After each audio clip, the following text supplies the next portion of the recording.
প্রিয় শিক্ষার্থীরা, সবার শুভকামনায় শুরু করতে যাচ্ছি পদার্থবিজ্ঞান, উচ্চ মাধ্যমিক পদার্থবিজ্ঞান।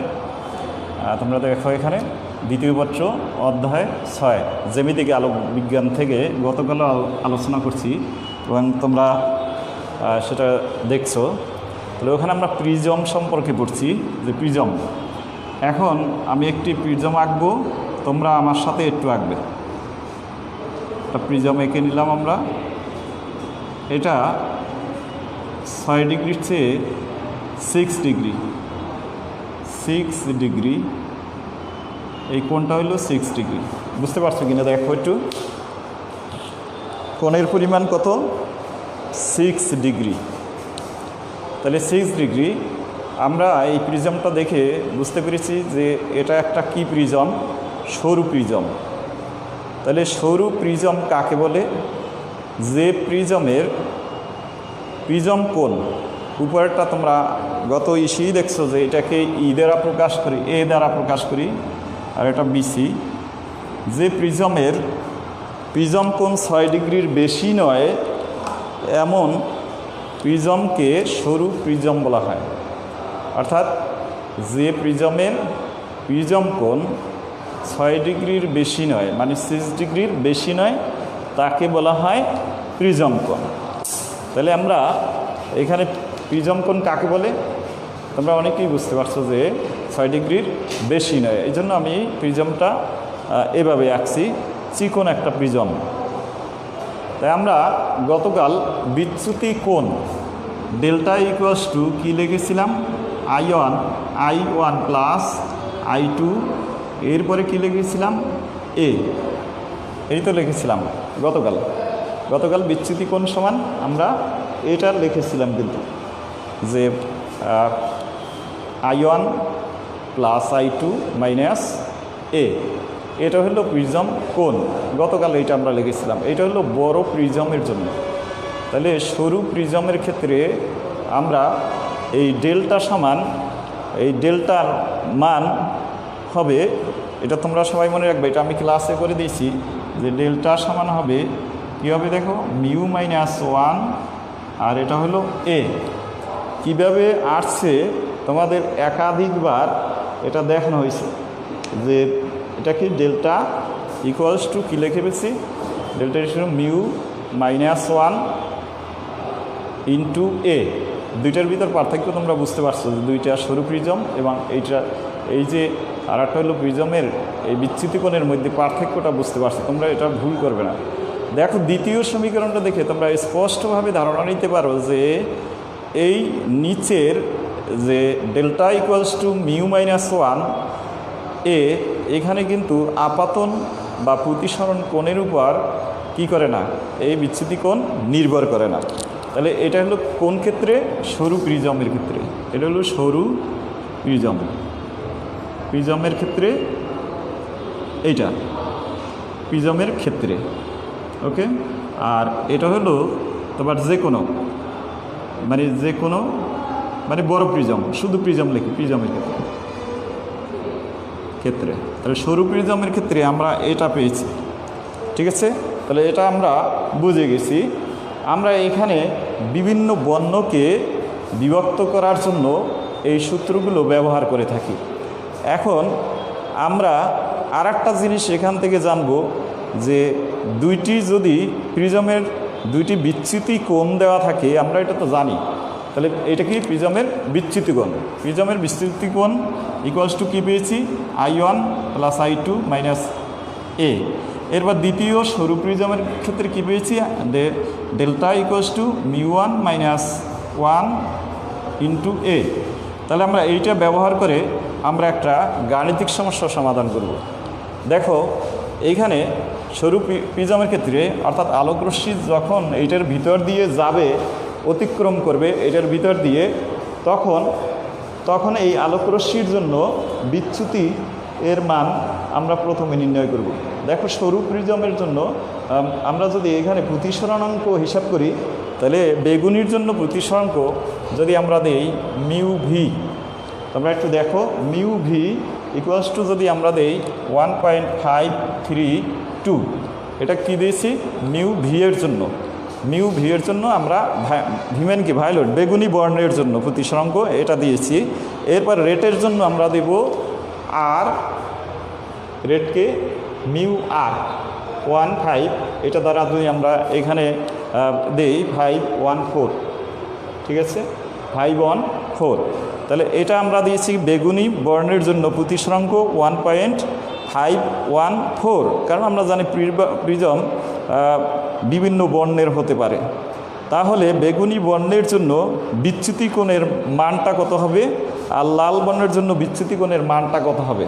তোমরা যদি এখানে প্রিজমের কোণ দেওয়া আছে তোমরা একটু বের করো যে এখানে বেগুনি বর্ণ, এটা কি বর্ণ জানো, এটা হলো বেগুনি বর্ণের জন্য, বেগুনি বর্ণের জন্য প্রতিসরাঙ্ক বর্ণের জন্য জন্য মিউ1, মিউ মানে প্রতিসরাঙ্ক, আর এটা হলো লাল বর্ণের জন্য, লাল বর্ণের জন্য প্রতিসরাঙ্ক।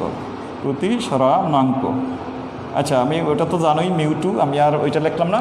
এখন তোমরা এখানে বের করো যে বেগুনি বর্ণের জন্য প্রতিসরাঙ্ক যদি এটা হয় আর লাল বর্ণের জন্য, তাহলে বিচ্যুতি কোণ এর পরিমাণ কত হবে। তোমরা মান বসিয়ে দাও, এখানে কোথায় মান বসাবে, এখানে বসাবে, এইখানে বসাবে।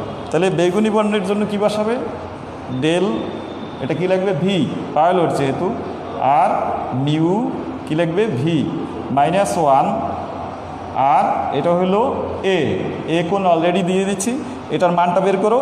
আর ডেল আর ইকুয়ালস টুর জন্য হবে মিউ আর -1, আর এটা হবে কি এ, এটার মান বসিয়ে দাও কত হয় আমরা একটু দেখি। তোমরা একটু মান বসিয়ে দাও, দ্রুত মানটা বের করবে যে দুইটা এখানে আছে, তোমরা এখানে মান বসিয়ে দাও। আমরা এখানে দেওয়া আছে দেখো মিউ ভি দেওয়া আছে 1.52, আর মিউ আর সমান দেওয়া আছে 1.514 রেটের জন্য, আর ডেল ভি মানে বিচ্যুতি কোণ দেওয়া আছে কত। আমাদের উদ্দেশ্য হলো আমরা বের করব, সর্বশেষ বের করব আমরা এখানে প্রিজমের বিচ্যুতি বা গড় প্রথম বের করব, মধ্য রশ্মির বিচ্যুতি বা গড় বিচ্যুতি বের করব। এরপরে তিনটা জিনিস বের করব, একটা হলো প্রিজমের কৌণিক বিচ্ছুরণ, প্রিজমের কৌণিক বিচ্ছুরণ আমি বলি, একটা হলো প্রিজমের মানে এই বর্ণগুলোর জন্য কি হবে, প্রিজমের কৌণিক বিচ্ছুরণ, এটা বের করব। এরপরে 2 নম্বরে আমরা দেখো কি, প্রথম হলো কি বের করছি, এটা বের করতে হবে যে প্রিজমের কৌণিক বিচ্ছুরণ। এরপর মধ্য রশ্মি বের করবে, এখান থেকেই মধ্য রশ্মি বা গড়, মধ্য রশ্মির জন্য বিচ্ছুরণ বা গড় এখানে বের করবো কি গড় বিচ্যুতি, মানে কতটুকু গড় বিচ্যুতি বের করব। তাহলে প্রথম হলো কৌণিক বিচ্ছুরণ, তারপরে হলো গড় বিচ্যুতি বের করব। আচ্ছা এবার গড় বিচ্যুতি বের করব। এরপরে দেখো প্রিজমের বিচ্ছুরণ ক্ষমতা বের করবো, আর একটা না প্রিজমটির অর্থাৎ এখান থেকে প্রিজমের বিচ্ছুরণ ক্ষমতা 3টা বের করবো এখানে। তোমরা প্রথমে প্রিজমের কৌণিক বিচ্ছুরণ বের করবে। আচ্ছা এখন ডেল্টা ভি এর মানটা কি তোমরা বের করতে পারছো, কত হয়েছে আমরা একটু দেখি। আচ্ছা এখানে তাইজুল ইসলাম প্রথম দিয়েছে, রাজু আছে, অনিমা আছে, আর তাইজুল ইসলাম অ্যান্সারটা দিয়েছে যে ভি ইকুয়াস টু, মানে এ বোঝাতে চাচ্ছে যে ডেল্টা ভি ইকুয়াস টু 3.192। আমি এটা মান বসাবো না, সরাসরি লিখবো, যেহেতু তাইজুল ইসলাম 3 কত লিখেছে আমি একটু দেখি। ঠিক আছে অনেকেই দিয়েছে এবং দ্রুত আরও দেওয়া দরকার। 3.192 আর একজন দিয়েছে কত, আর একটা কত অ্যান্সার দিয়েছে, আর একটা হলো 3.09।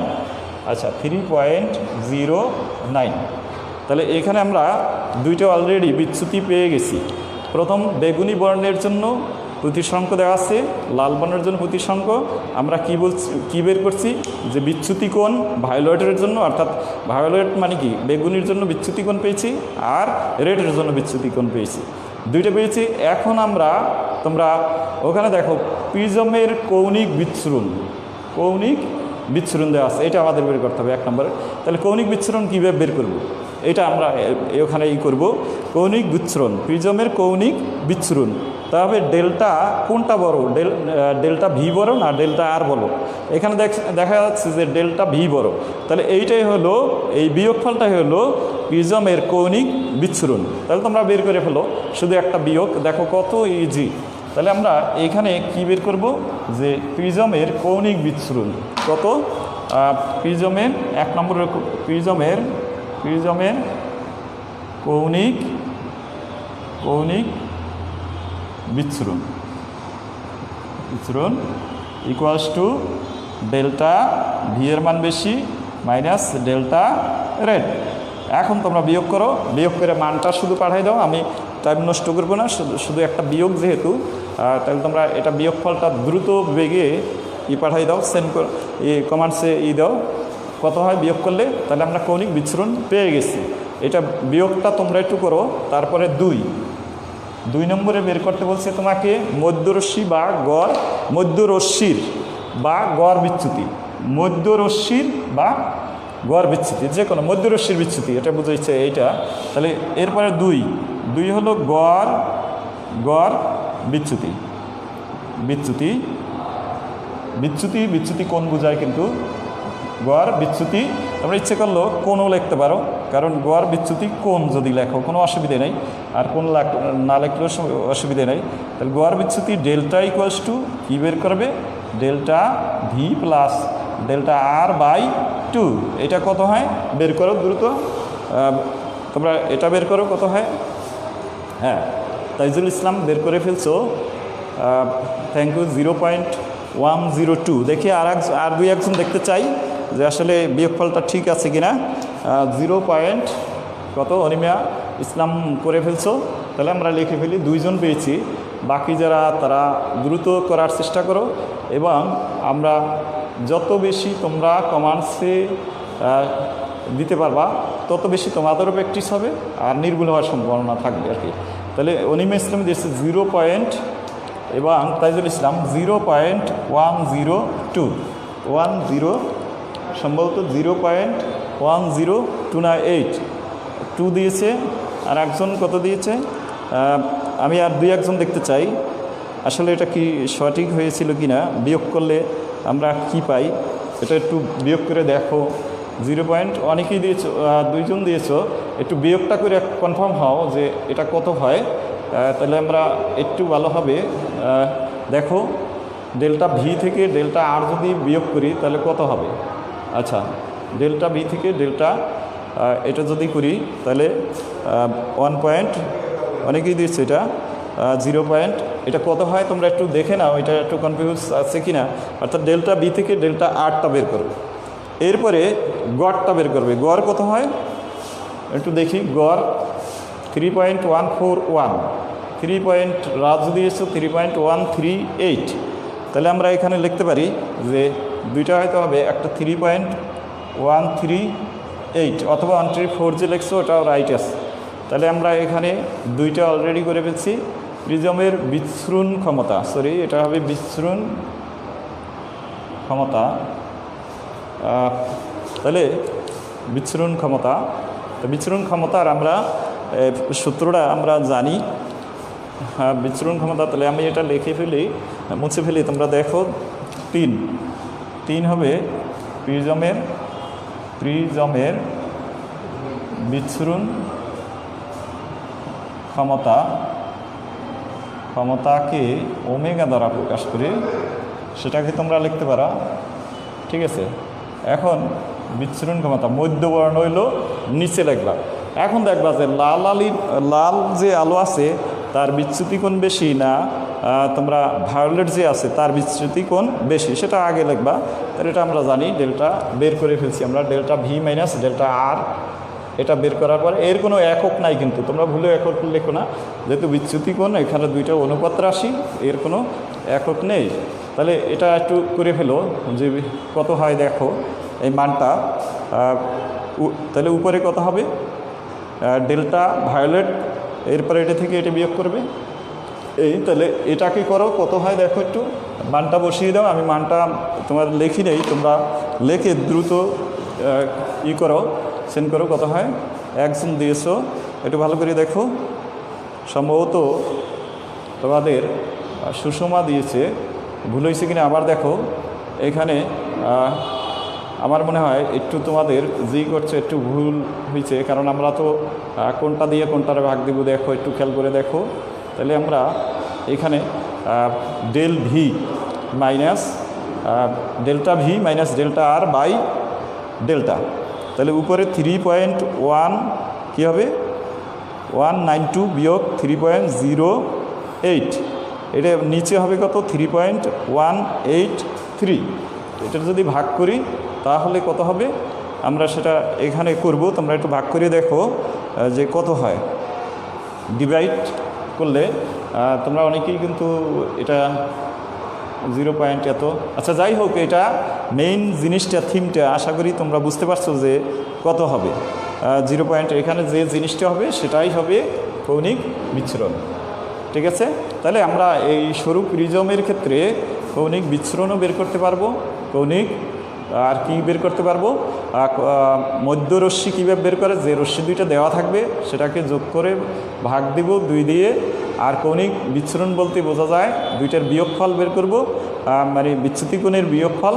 আর প্রিজমের বিচ্ছুরণ ক্ষমতা বলতে আমরা ওই যে সূত্রটা ব্যবহার করব, omega equals to del B minus del R by delta, এরপর যেটা আসবে সেটা আমরা বের করে ফেলব। ঠিক আছে, তাহলে আমরা এটা এই সরু প্রিজম, এখানে মূল সামারি হলো সরু প্রিজম কাকে বলে। সরু প্রিজম বলতে কি বোঝা যায়, সরু প্রিজম বলতে বলছে যে প্রিজমের প্রিজম কোণ 6 ডিগ্রির বেশি নয় তাকে সরু প্রিজম বলে। এটা আমরা এভাবে সংজ্ঞায়িত করব। এরপরে বাকি যে এইগুলি আমরা ধাপে ধাপে করলাম, যদি এটা পরীক্ষায় আসে আমরা এভাবে ধাপে ধাপে এই কাজগুলি সম্পূর্ণ করব। আমরা এবারে আসি যে যে জিনিসটা তোমাদের পড়াবো, একটু মনোযোগ সহকারে সবাই দেখবা, যে আমরা আলোর প্রতিসরক তলের জন্য যে সমীকরণ কিভাবে বের করব সেটা দেখো। এটা যদি একটি পৃষ্ঠ হয়, এই পৃষ্ঠটি ধরি এটাকে 2টা ভাগ করছে, এটা হলো একটি, আমি এভাবে আঁকছি, এখানে এমনও না হতে পারে, জাস্ট এটা সীমাবদ্ধতার জন্য এভাবে আছে। একটা হলো ঘন মাধ্যম, আরেকটা হলো হালকা মাধ্যম, 2 মাধ্যম। তাহলে এবারে খেয়াল করো, এই 2টা মাধ্যমে অথবা উত্তলও হইতে পারত, উত্তল বা অবতল যাই হোক, সর্বক্ষেত্রে সমীকরণ কিন্তু একই হবে। তোমরা এটা মনে রাখতে হবে যে এখন যেটা করতেছি সেটা একটু মনে রাখবে। তাহলে এমন হতে পারে, এইটার দেখো মনে করি এই হলো তার এই পৃষ্ঠটা যে নিয়েছি তার বক্রতার ব্যাসার্ধ হলো এইটা, আর বক্রতার পৃষ্ঠ এটা, আর এখান থেকে একটি আলোকরশ্মি, এখান থেকে একটি আলোকরশ্মি এই যে এখান থেকে আসছে, তোমাদের মনে রাখতে এই দিক থেকে আসছে, এসে সে এই দিকে না গিয়ে একটু বাঁকা হয়ে এই পথে যাচ্ছে। আর এখান থেকে দেখো আমরা যদি এটা আঁকি এখানে, তাহলে এটার কেন্দ্র, এই কেন্দ্র থেকে তোমরা জানো পরিধির উপর যে কোনো রেখা যদি যোগ করি তাহলে সেটা হবে কি ব্যাসার্ধ, আর ব্যাসার্ধ সবসময় পরিধির উপর লম্বভাবে থাকে। আর লম্ব মানে কি, এই আপাতিত রশ্মি, এই বিন্দুতে একটি রশ্মি আপাতিত হয়েছে আর এটা হলো লম্ব, তা লম্বের সাথে আপাতিত রশ্মি যে কোণ তৈরি করবে এটাকে আমরা নাম দেব কি আপাতন কোণ, অ্যাঙ্গেল অফ ইনসিডেন্ট, আমরা মনে রাখবো, এই জন্য আই দ্বারা প্রকাশ করা হয় আই। এরপরে এ কী করলো, যখন এইটা কি লম্ব, তাহলে আলোকরশ্মির সেই স্বাভাবিক নিয়ম অনুসারে যখন এটাকে যেহেতু হালকা মাধ্যম ধরছি, হালকা থেকে ঘনতে প্রবেশ করবে, তখন সে কি করবে, তার ধর্ম হলো সে একটু অবিলম্বের দিকে বেঁকে আসবে, অর্থাৎ রশ্মিটি এই যে অবিলম্ব আছে সি, এটার নাম যদি দেই সিএস, তাহলে সিএস এর দিকে সে একটু বেঁকে আসবে। সে কোথায় যাওয়ার কথা ছিল, এই দিকে যাওয়ার কথা ছিল, সে এইদিকে না গিয়ে একটু বাঁকা হলো, বাঁকা হয়ে এই দিকে গেল, এই দিকে গিয়ে এটাকে আমি পিছন দিক আপেক্ষিকভাবে বৃদ্ধি করব এটা। তাহলে এটা হলো কি, পি বিন্দু থেকে একটি আলোকরশ্মি আসছে, কিউতে আসছে, এরপর কিউতে এসে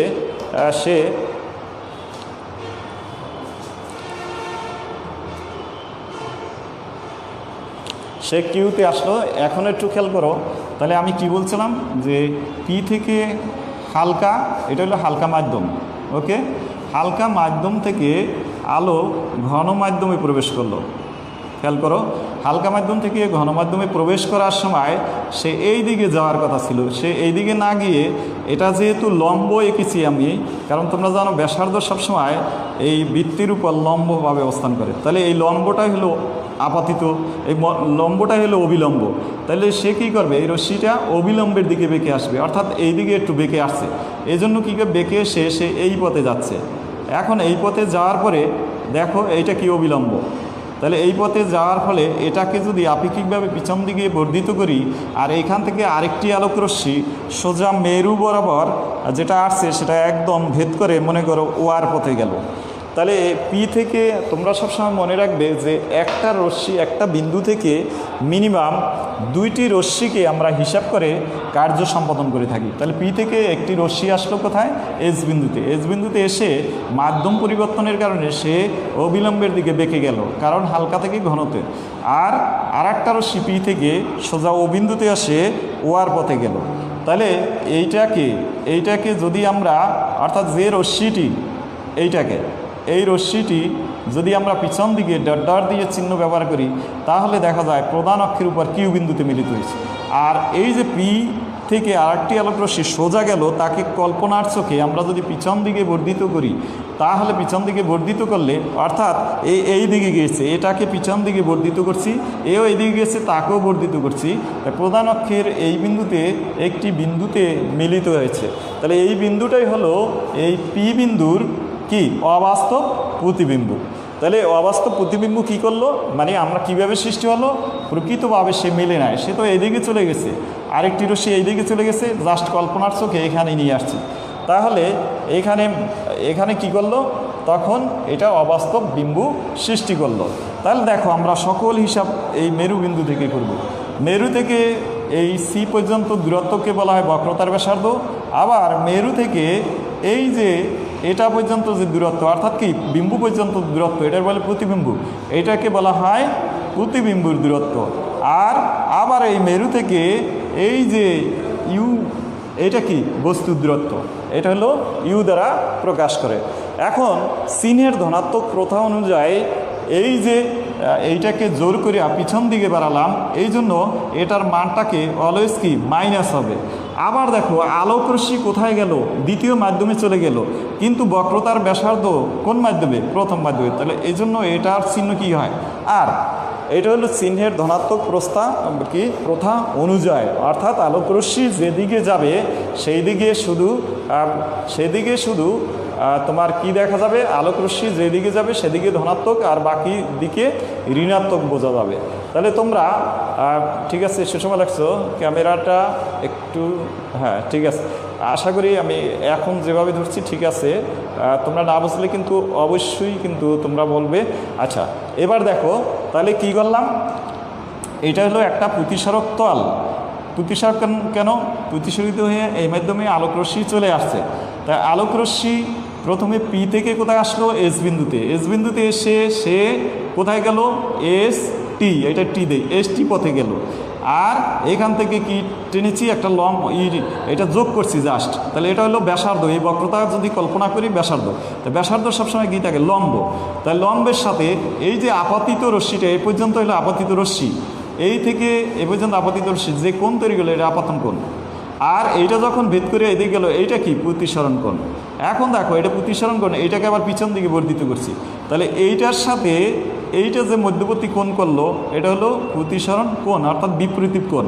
এটা যদি আর হয়, এটাও কি হবে, আর হবে। এখন এটাকে ধরি যে এই কোণটা আলফা তৈরি করছে, অর্থাৎ এটা কি প্রধান অক্ষের সাথে আপতিত রশ্মি আলফা কোণ তৈরি করছে। এবার এটা কি প্রতিশ্রিত রশ্মি, এটার সাথে বিটা কোণ তৈরি করছে, আর এর সাথে এটা গামা তৈরি করছে। তোমরা আশা করি এটাকে বুঝতে পারছো যে বিটা গামা আলফা। এখন এইখানে একটু দেখো, এই এস বিন্দু ও বিন্দুর যদি খুব কাছাকাছি হয় তাহলে এস সি ও একটি সমকোণী ত্রিভুজ। অনুরূপভাবে আবার বলতে পারি এস কিউ ও এটাও একটা সমকোণী ত্রিভুজ। আর একটা বলতে পারি এস পি ও এটা একটা সমকোণী ত্রিভুজ। অর্থাৎ এর যদি খুব কাছাকাছি হয় তাহলে আমরা এটাকে লম্ব বলতে পারি। এটা কি বলতে পারি? লম্ব বলতে পারি। তাহলে এখানে আমরা যদি কল্পনা করি তাহলে এস ও সি একটি সমকোণী ত্রিভুজ, আবার এস ও কিউ এটাও একটা সমকোণী ত্রিভুজ, আবার এস ও পি এটাও একটা সমকোণী ত্রিভুজ। এখান থেকে আমরা দেখি কি হয়। দেখো, আর একটা জিনিস আমরা এখান থেকে জেনে নেব, যে কোনো ত্রিভুজের বহিস্থ কোণ বিপরীত অন্তস্থ কোণদ্বয়ের সমষ্টি সমান। এটা আমাদের মনে রাখতে হবে। এটা যদিও নিচের ক্লাসের, কিন্তু তোমার আজীবন মনে রাখতে হবে। আমি গতদিনই বলছি যে জ্যামিতি মানে ফিজিক্স। তাহলে যে কোনো ত্রিভুজের বহিস্থ কোণ তার বিপরীত অন্তস্থ কোণদ্বয়ের সমষ্টি সমান, এটা তোমাদের মনে রাখতে হবে। তাহলে এখানে আমি প্রথমেই হিসাব করতে যাচ্ছি যে এস সি কিউ ত্রিভুজ। দেখো, এস সি ত্রিভুজ এস সি কিউ এ কী পাই? বহিস্থ কোণ কি? গামা। গামা ইকুয়ালস টু কী পাই? Beta plus R. দেখে আমরা বুঝতে পারছি কি না? দেখো, দেখা যাচ্ছে কি না আমি একটু দেখি। এই দেখো, এখন দেখা যাচ্ছে মনে হয়। দেখো, তাহলে এটা না বুঝলে কিন্তু অঙ্কগুলি তোমরা করতে পারবে না। তাহলে কি পাইলাম? যে বহিস্থ কোণ গামা ইকুয়ালস টু কী পেয়েছি? দেখো, এই ত্রিভুজটা আমি হিসাব করছি। তাহলে এস সি কিউ বহিস্থ কোণ gamma equals to beta plus R. তাহলে এইটা আমি লিখে ফেললাম। এখান থেকে যদি আমি আর বের করি তাহলে এটা কিন্তু গামা। আমার লেখাটা তোমরা বুঝতে পারছো কি না জানি না। এটা হলো গামা মাইনাস, আমি একটু বাস করে লিখছি, গামাটা যদিও এখানে বিটা। সমীকরণ দিয়ে এটা। এরপরে আসো ত্রিভুজ, আর একটা ত্রিভুজ। এবার ত্রিভুজ ধরব কোনটা? C S P A. এবার দেখো, আবার গামা ইকুয়ালস টু আমরা কি লিখতে পারি?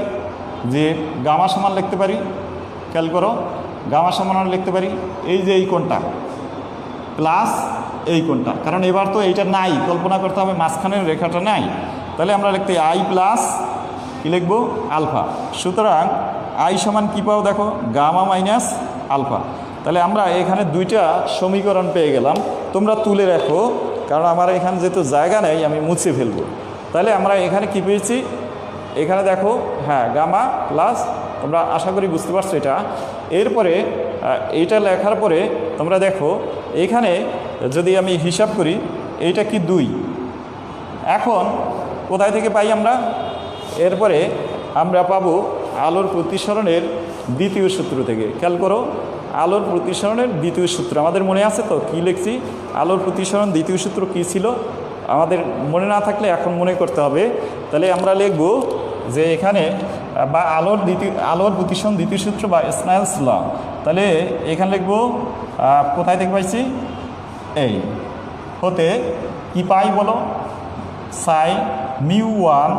অর্থাৎ এখানে আর একটা জিনিস আমি কাজ করব, সেটা একটু তোমরা বুঝে নাও, যে এখানে যে প্রথম মাধ্যমটাকে আমি এটা ধরবো মিউ 1 প্রতিসরণাঙ্ক, আর এটা হলো মিউ 2। আবার খেয়াল করো, প্রথম মাধ্যমের প্রতিসরাঙ্ক মিউ 1 আর দ্বিতীয় মাধ্যমের প্রতিসরাঙ্ক মিউ 2।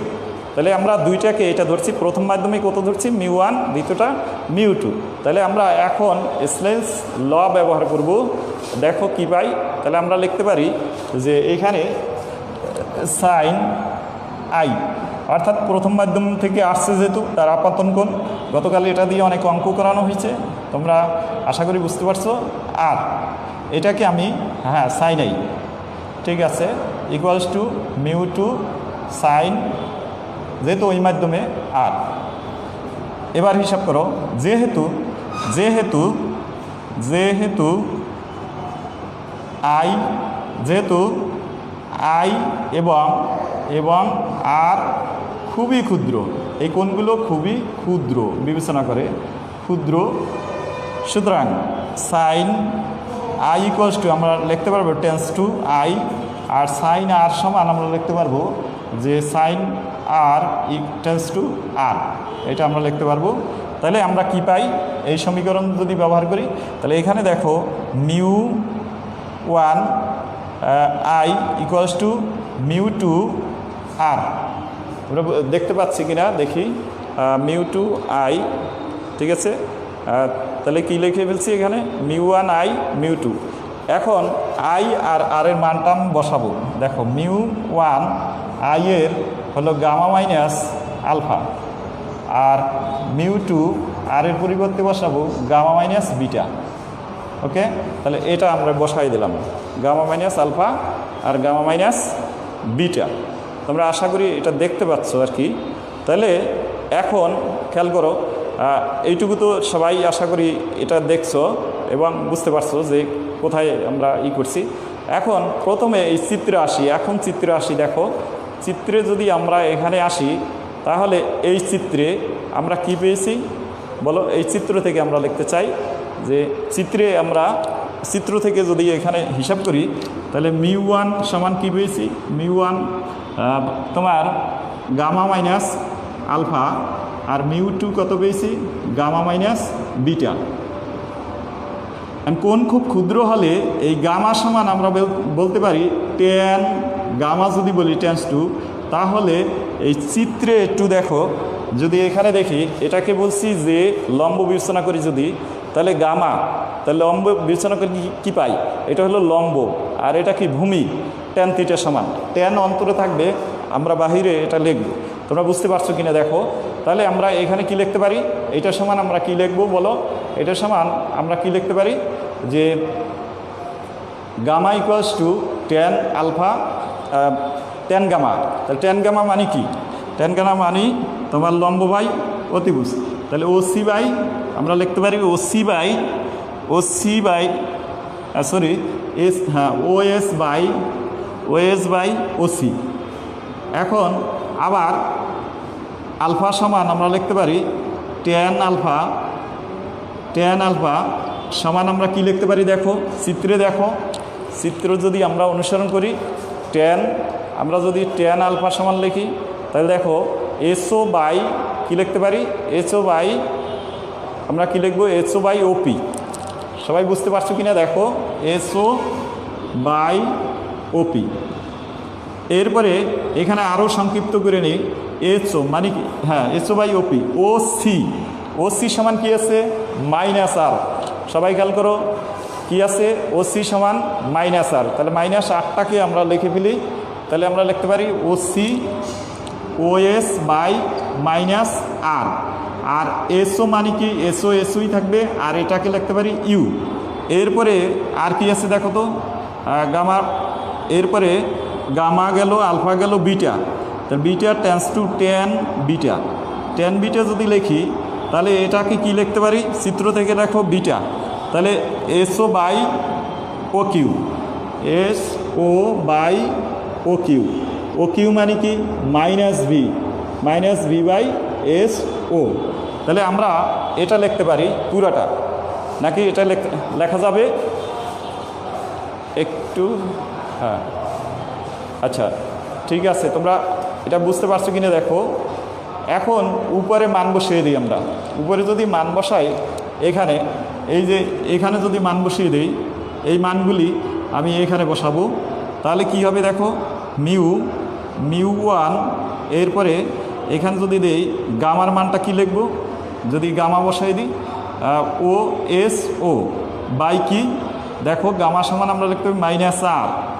এরপরে মাইনাস এটা কি আছে আলফা সমান আমরা কি লিখতে পারি, এসও বাই কি লিখব ইউ ইকুয়ালস টু, এরপরে মিউ টু সমান আমরা লিখতে পারি এসও বাই কি লিখতে পারি, দেখো এসও বাই এটা কি গামা মানে কি ছিল আর, তাহলে মাইনাস আর, এটা আমরা লিখতে পারি। এরপরে মাইনাস বিটা সমান কি ছিল, এসও বাই বিটা বলো মাইনাস ভি, এটা আমরা লিখতে পারি। এখন এসও সব দিক দিয়ে আমরা বাদ দিতে পারি। এসওকে যদি বাদ দিই, তাহলে এখানে কি দাঁড়ায় দেখো, এসওকে বাদ দিলে আমরা টোটালটা, আমি ক্যালকুলেশনটা এখানে তোমাদের বলে দেবো। সর্বশেষ তোমরা এটা বাসায় করবে। আমি জাস্ট লাস্ট লাইনটা লিখে দিচ্ছি যে সমীকরণটা কি আকারে হবে। তখন আমরা যদি এভাবে করি তাহলে সমীকরণটা আমাদের কি হবে এবং সমীকরণটা আমরা আসলে কি মনে রাখতে পারবো বা পারবো না সেটা তোমরা করলে বুঝতে পারবা। তাহলে এটার পরিবর্তে আমরা লিখতে পারি μ2 সর্বশেষ আসবে। এটা যদি ক্যালকুলেশন করি, আচ্ছা আমি কাজ করি, এখানে μ1/-r যদি গুণ করো, এসও দিয়ে সবাইকে ভাগ করে দিয়েছি, তাহলে μ1/u, ইউ আর মিউ আমার এক হয়ে যাচ্ছে। আর এটা হলো μ2 বাই কী হবে দেখো, μ2/-r, এরপরে -r যদি দেয় মাইনাস মাইনাসে প্লাস, এখানে কি থাকে 1/v। দেখো বুঝতে পারছো কি না, 1/v। এখানেও μ2 হবে μ2/v। দেখো দেখা যাচ্ছে কি না, তাহলে μ2/v। তাহলে আমাদের সর্বশেষ সমীকরণ কী দাঁড়ালো, কি লিখছি, μ1/-r minus μ1/u equals to μ2/r। আর কয়টা আছে দেখো তো, আর দুইটা আছে, আর আছে দুইটা। তাহলে এটাকে এই সাইডে নিয়ে আসি আর ওটাকে ওই সাইডে নিলে তোমার সমীকরণটা কী দাঁড়ায়, একদম সর্বশেষ সমীকরণটা যেটা দাঁড়াবে দেখো, সেটা হলো μ2/v plus μ1/u equals to, আমরা যদি এখানে হিসাব করে বসাই তাহলে এখানে হবে আর μ2 মাইনাস μ1। এইটা কি আলোর প্রতিসরক তলের জন্য সমীকরণ। এটা তোমাদের মনে রাখতে হবে যে আলোর প্রতিসরক তলের সমীকরণটা কি হবে। তাহলে এখানে সর্বশেষ প্রতিসরক তলের সমীকরণটা কী দাঁড়ালে দেখো, নিচ থেকে কিন্তু এটা আসছে, একদম নিচের লাইন থেকে ক্যালকুলেশন করে এটা এখানে আসছে। আশা করি এটা পুরোপুরি তোমরা বুঝে গেছো যে এভাবে কিভাবে আমি করে ফেলছি। তাহলে এটা তোমরা বাসায় আরেকবার দেখবে। এখন আমি সংক্ষেপে একটি গাণিতিক সমস্যার সমাধান করব এবং তোমরা এটা অনুসরণ করবা এইটার মাধ্যমে, যে এই সূত্রের মাধ্যমে তোমরা সমাধান করবো। আশা করি পুরোটা মোটামুটি বুঝে গেছো। তাহলে আমি এখন একটা গাণিতিক সমস্যার দিকে যাব। তাহলে এটা হলো হালকা মাধ্যম, পুরো সমীকরণটা কী পেয়েছি, সমীকরণটা আমি আরেকবার লিখব এবং এটা হলো প্রতিসরক তলের একটি সমীকরণ, খুবই ইম্পর্টেন্ট। পরবর্তীগুলো সমাধান করার জন্য তোমাদের এটা খুব জানা দরকার। তাহলে আমরা পুরো সমীকরণটা পেয়েছি μ2/v plus μ1/u equals to μ2 minus μ/r। এবারে যদি হিসাব করো যে বায়ু থেকে, আমি এখানে দেব বায়ু থেকে, বায়ু আমি একটু লিখে দেখব μ1 সমান 1, বায়ু থেকে একটি আলোকরশ্মি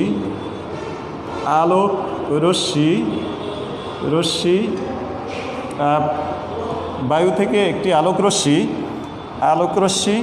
কোথায়, কাচ মাধ্যমে কাচ কত 1.5 মাধ্যমে প্রবেশ করলো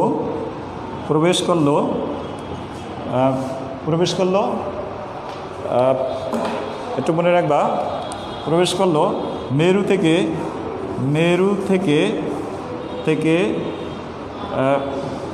থেকে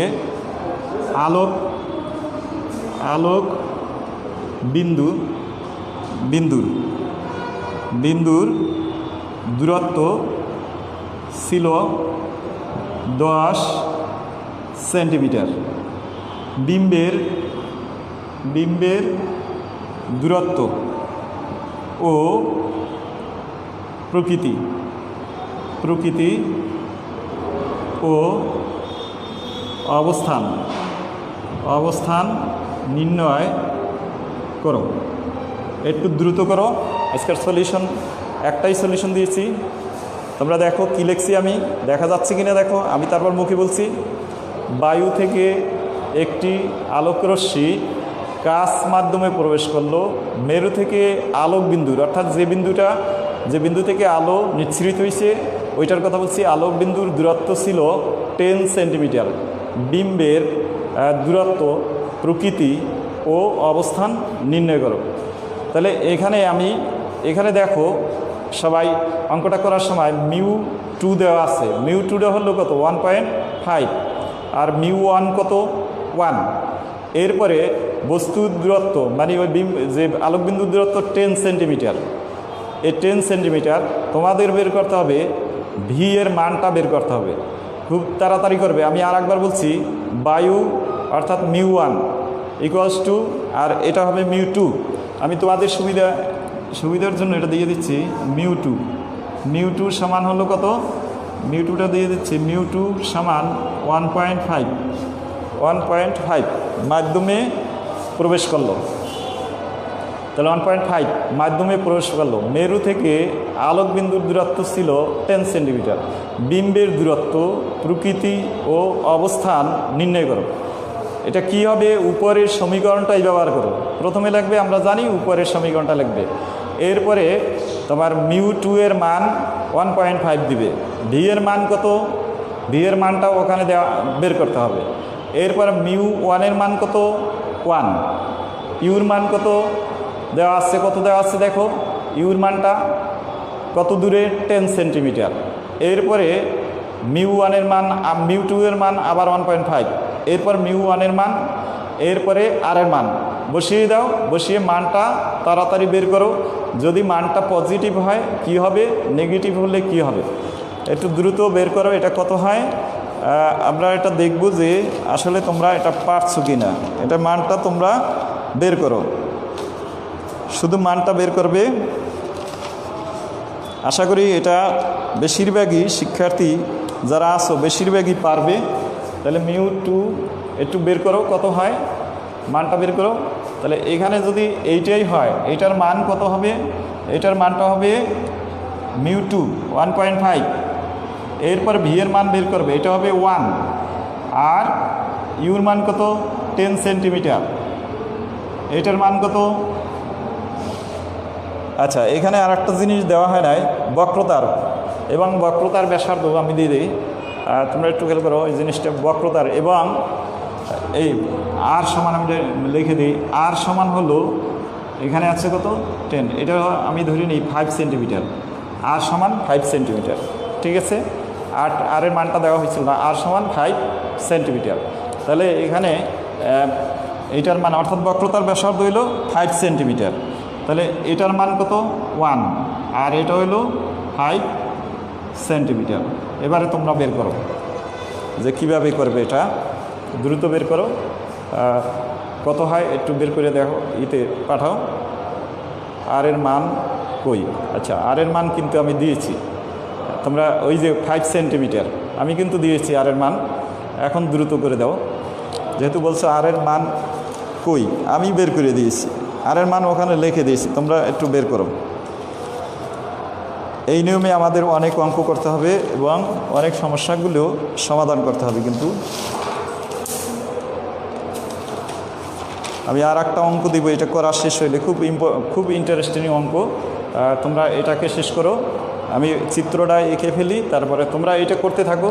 আমি এর মধ্যে আর একটা কাজ করে ফেলি, এটা করে ফেলি 10, এটা হলো 10 সেন্টিমিটার, 10 সেন্টিমিটার দূরে একটি বস্তু, এটা একটা ফোঁটা বা 1 সেন্টিমিটার দিই, এটা 1 সেন্টিমিটার দূরে একটা ফোঁটা আছে 1 সেন্টিমিটার, 1 cm। কাছ থেকে এটা বের হবে 1 সেন্টিমিটার। আর এটা হলো কাচের তৈরি, তাহলে কাচের ভিতরে আছে 1.5 প্রতিসংখ্য, মিউ সমান 1.5 দেওয়া আছে। তোমাকে এটা দেখতে হবে বায়ু থেকে, আর বক্রতার ব্যাসার্ধটা দেওয়া থাকবে। বক্রতার ব্যাসার্ধ এখান থেকে এটা হলো 4 সেন্টিমিটার, 4 cm, 4 সেন্টিমিটার।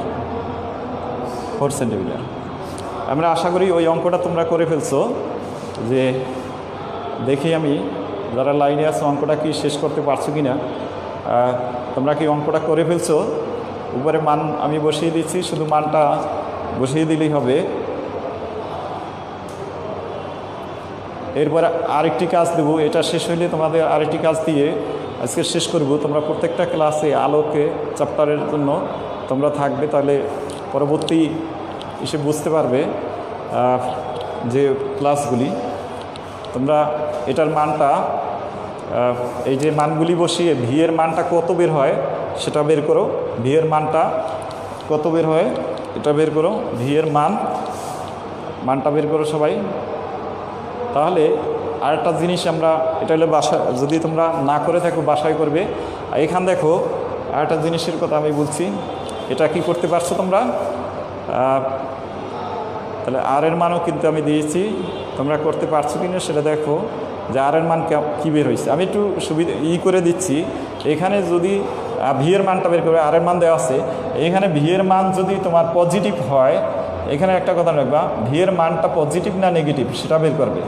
যে পজিটিভ হলে কী হবে, সবসময় বাস্তব হয়, আর নেগেটিভ হলে অবাস্তব হয়। তোমরা এখান থেকে ভি এর মানটা বাসায় বের করবে। আচ্ছা, আর একটা জিনিস হলো, একটা বস্তু 1 সেন্টিমিটার দূরে আছে, 1 সেন্টিমিটার দূরে আছে। দেখছি এটা কাছের একটা গোলকের মধ্যে 1 সেন্টিমিটার দূরে একটি বস্তু আছে। খেয়াল করো, দুইটা কাজ আমি দিয়েছি, একটা এইটা আর একটা এটা হলো 1 সেন্টিমিটার দূরে আছে একটি বস্তু। কত? 1 সেন্টিমিটার দূরে দেখা যাচ্ছে বাইরে থেকে। এক ব্যক্তি এটা দেখছে 1 সেন্টিমিটার দূরে, ঠিক আছে? প্রকৃত দূরত্বটা তোমাদের বের করতে হবে। এই ক্ষেত্রে সূত্রটা কি হবে? একই সূত্র হবে, μ1 হবে ভিতরেরটা, এটা মনে রাখবা, μ1 ইউ প্লাস μ2 ভি যোগ সমান কী হবে, μ2 মাইনাস মিউ কী হবে দেখো, μ1 বাই হবে কি আর। এই সূত্র প্রয়োগ করে কিন্তু এটাকে আবার সমাধান করতে হবে। তাহলে μ2 μ1 এখানে μ1-এর মানটা হবে কিন্তু কাছ থেকে যেহেতু আসছে এইটা হবে 1.5, এটা তোমাদের মনে রাখতে হবে, এটা হবে 1.5। তাহলে কি এইটার ক্ষেত্রে এই যে গোলক থেকে গোলকের মধ্যে একটি বস্তুকে, কাছের গোলক, এটার ভিতর দেখা যাচ্ছে 1 সেন্টিমিটার দূরে, প্রকৃত তার অবস্থানটা নির্ণয় করতে হবে। তাহলে এটা কাছ থেকে কোথায় আসছে? এখানে আসছে। তাহলে কাছ থেকে এটা হলো প্রকৃত দূরত্ব, এই জন্য এটার প্রতিসংখ্য 1.5। আর এটা কি আমরা দেখছি কোথায়? বায়ুতে, এটা হবে 1, এটা তোমার মনে রাখতে হবে। আর এটা কি দেখছি? 1 সেন্টিমিটার দূরে, এটা 1 সেন্টিমিটার যেহেতু দূরে এখানে দেখছি, তাহলে এইটা কি হবে? মাইনাস, এটা হলো অবাস্তব, এটা দেখতেছি কি মাইনাস দূরত্বে, -1 সেন্টিমিটার। ওকে, আর ব্যাসার্ধ দেওয়া আছে কত? 4 সেন্টিমিটার, 4 সেন্টিমিটার। তাহলে তোমাদের এটা কিন্তু এটাও তোমাদের বের করতে হবে, যে এখানে দুইটা আমি সমস্যা দিয়েছি। একটা হলো এইটা, অর্থাৎ একটা কাছের গোলক আছে, কাছের গোলকের মধ্যে কত দেখা যাচ্ছে? কাছের গোলকের মধ্যে দেখা যাচ্ছে যে 1 সেন্টিমিটার দূরে একটি বস্তু আছে, যে কোনো বস্তু থাকুক, একটি বস্তু আছে 1 সেন্টিমিটার দূরে। তাহলে 1 সেন্টিমিটার দূরে আছে যেহেতু, তাকে আমরা প্রকৃতভাবে দূরত্বটা কত? তাহলে এখান থেকে কি কাছ থেকে যেহেতু আসছে, এই জন্য এটার প্রতিসংখ্যা হবে 1.5। আর ইউ হবে কোনটা? ইউ হলো বের করতে হবে। আর ভি হলো আমরা যেটা দেখছি এটা অবাস্তব, এটার কত? -1 সেন্টিমিটার, এটা 1 সেন্টিমিটার দূরে আছে। আর ব্যাসার্ধ তো দেওয়া আছে কত? 4 সেন্টিমিটার। এরপরে μ2-র মান তো আমি দিয়েই দিলাম, আর μ1-এর মানটাও আমি দিয়ে দিলাম। তো তোমরা ওই সূত্র ব্যবহার করে এখানেও কি বের করবে? ইউর মানটা বের করবে, ইউর মানটা বের করবে। আচ্ছা, এটা বের করছো 20 সেন্টিমিটার। সুষমা, থ্যাংক ইউ, এত সময় পর দিয়েছো। তারপরে নুসরাত, তারপরে অবাস্তব লেখছো, থ্যাংক ইউ। এরপরে এইটাকে একটু করতে পারো কেন দেখো, এটা জাস্ট কি কাচের মধ্য থেকে, মানে যেহেতু রশ্মিটা আসছে কাচের মধ্য থেকে, এই জন্য প্রতিসংখ্য উল্টে গেছে।